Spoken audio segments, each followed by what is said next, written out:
Welcome to Crimson Guitars and welcome to a tutorial. I am going to be doing a fairly cool, I think, inlay. In this case I have to do a multi-piece polar bear into some ebony, and we can basically use this to start. This is being printed out to the right size for the fretboard, which in this case is 47mm wide. And what I need to do is choose which piece of the polar bear is going to be made out of which piece of mother of pearl. I have a lovely collection. Let's put something down there.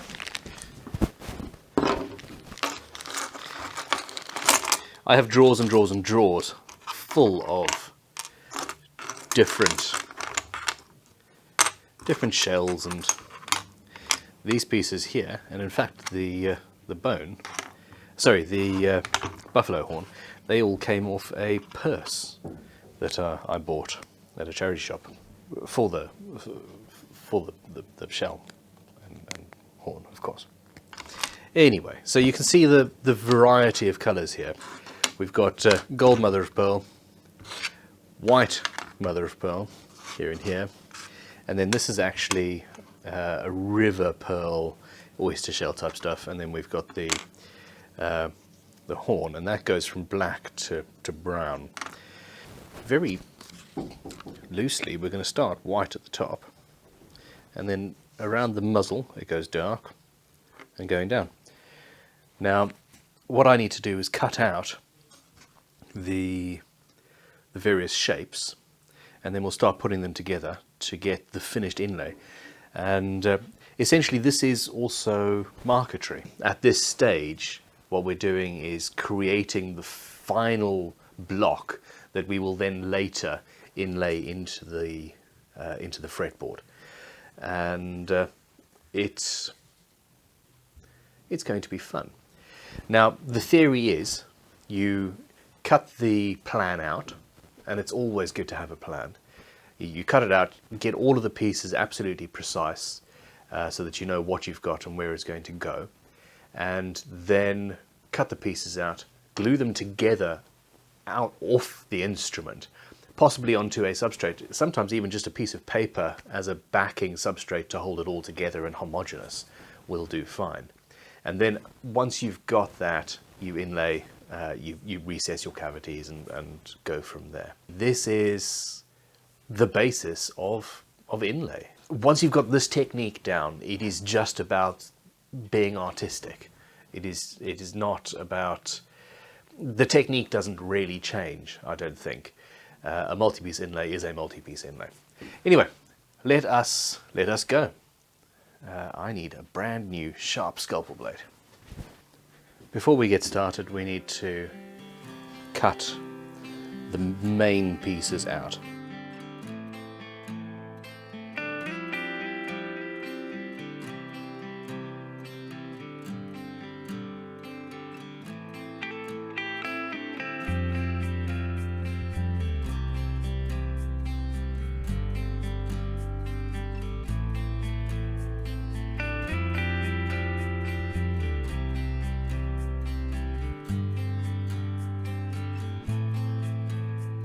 So that is all of the little pieces all cut out and gingerly placed on this piece of paper here, and that's my plan essentially. We have all the pieces, everything's roughly in place, and then I can use this to start selecting where I want to place which colour and which piece of material. Now when you're looking, you want to look at the grain. Each one of these pieces has a grain, has a line and a flow, and if you get that flow working properly with the whole, so you can see, let's put that down, we've got this grain going this way, and if that is there, then I'm wasting some material but the final look of the mother of pearl matches very nicely what I'm planning on doing with the animal, and it will go as I want it to. So this is what I'm going to do now. Essentially, I'm going to move this out of the way because the temptation to sneeze on it is just far too great. And yeah, there we go. So I want that there.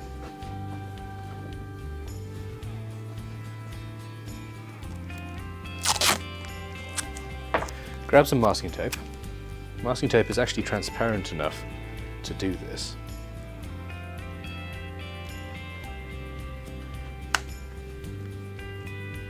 So we know where we want to be. And I have one random shape and it's good to go. Now what I can do is either mark through the masking tape directly onto the mother of pearl and then cut, or just cut through the mother of pearl and the masking tape and get it all in one shot. Personally, I prefer doing it this way because what it means is that I can save the template, as it were.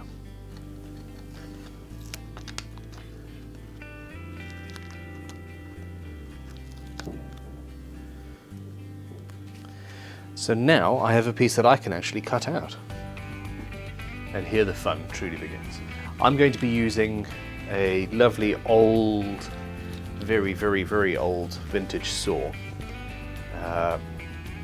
Just because I love it, really. I have a fine jeweler's blade in here. I know where I'm cutting, and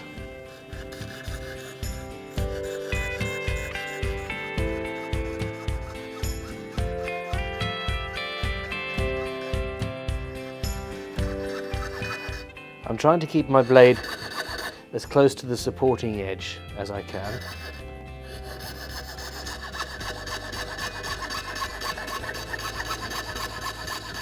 And where possible, I'm keeping it square as well.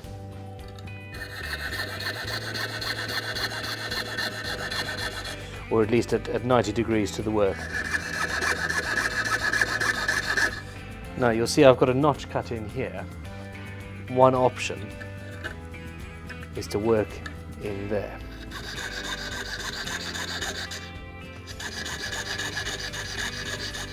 When you get to the edge of the hole, you move back.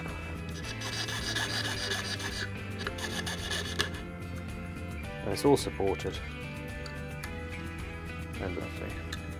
And there we have a random piece that is almost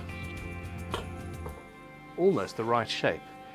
Now, it isn't absolutely perfect.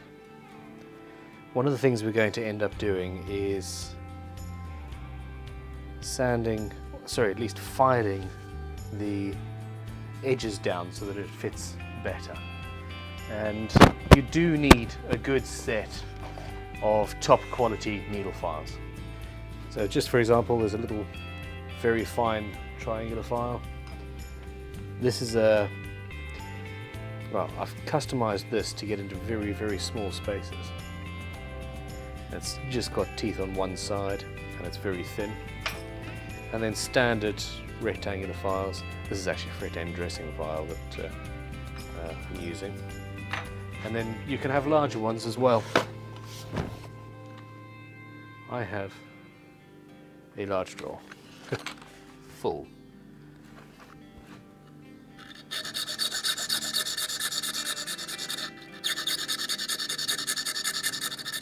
Now, one of the nice things is that a shape like this, that is basically random,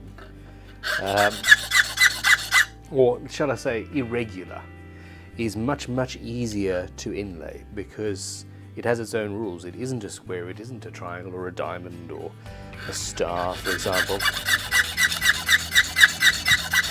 And the tolerances, therefore, are much looser.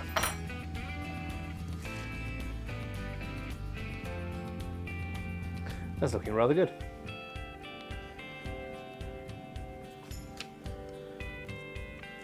On to the next piece, and I need to choose another light piece, but preferably a light piece that is from a different material, so that it has a different color, a different feel to it. And we have here, so this piece is here, and I kind of want the grain. Well, let's see, we've got flaming in that, and it is horrendously wasteful of material, but it's going to get the look that I want. So that's the next piece. Let's mark that out.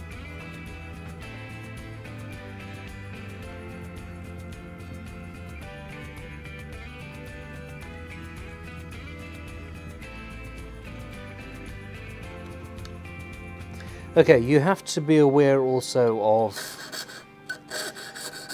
the fact that bone and shell dust is carcinogenic. Now, I'm not wearing a mask, and I really should have a little Hoover attachment sucking the dust away. Now, I use a combination of the saw and the piece. I tend to move the work around rather than the saw, but I have realised that I do a bit of both, to be honest. So, for example, when I'm following a line that is relatively straight, I tend to move the saw. But as I get on curves like this, I want to keep the blade as close to the edge of my inlay jig without breaking it like that. And this is the problem. You will snap many blades. So I tend to move the work around. Now, let's find a good blade. As with anything to do with craft, there are good and bad. And Sandvik, for example, make phenomenal blades. But if you get a cheap blade, it will break continuously and constantly, and cost you a lot more in the long run. And then with this saw, it's got a nice tensioning device. So you just tighten until it sounds about right. So here we go.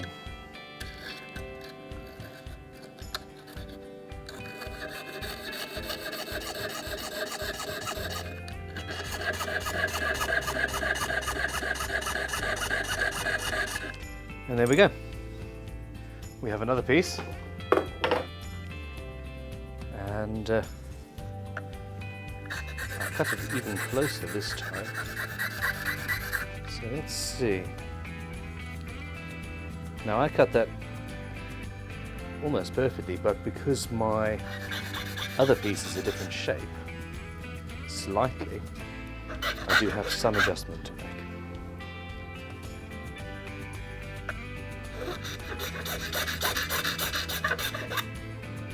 There we go. Now you see I still have a really significant gap here, and I don't want that.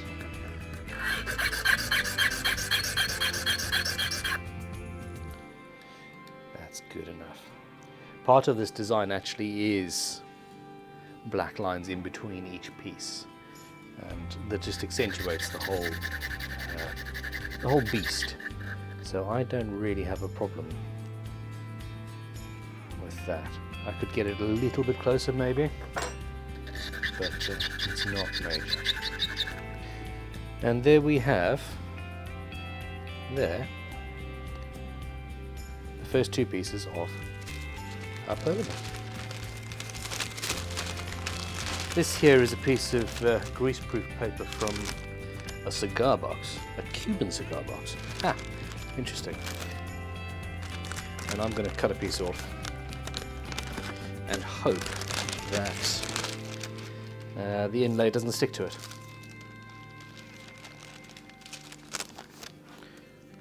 Or at least too much.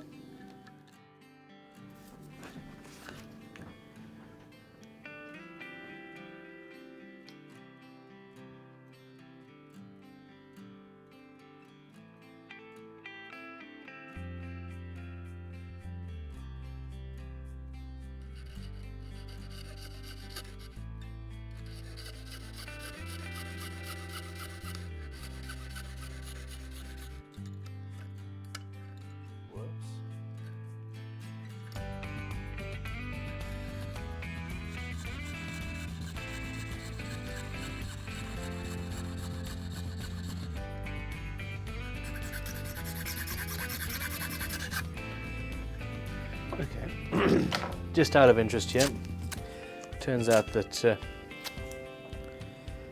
think if I tape this down in the right place, it'll save me a little bit of time. Yeah, that's better.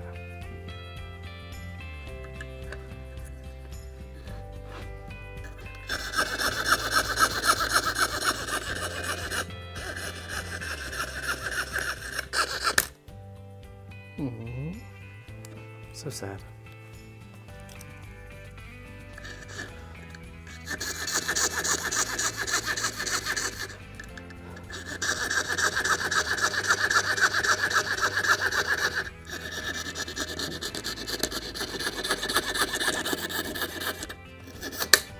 Oh, you. Well, darn it.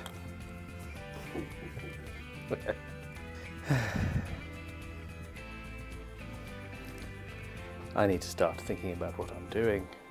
My life choices up to this point have led me to this juncture where I'm just breaking blades left, right, and center.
And there we go. Well, that's looking a little bit rough right now, isn't it? Let's see what we can do about that.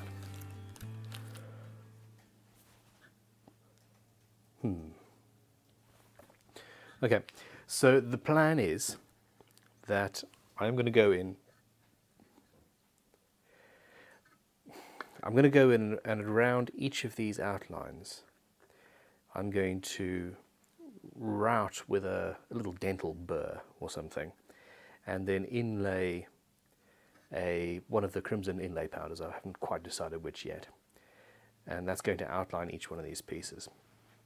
However, before I do that, I want to get this into the instrument itself, and that means flooding it with super glue. I want to make sure that this is absolutely stable first. So crimson wicking super glue. This is water thin, and it's just going to get into every single nook and cranny.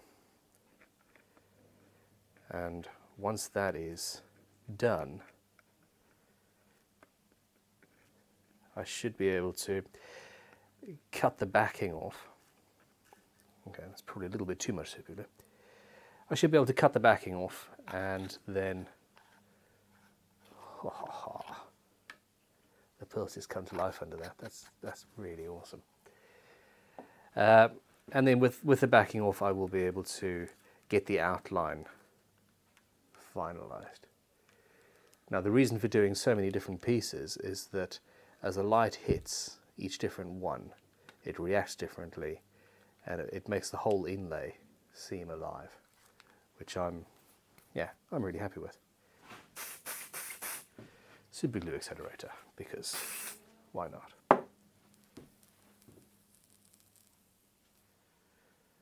Don't breathe that in.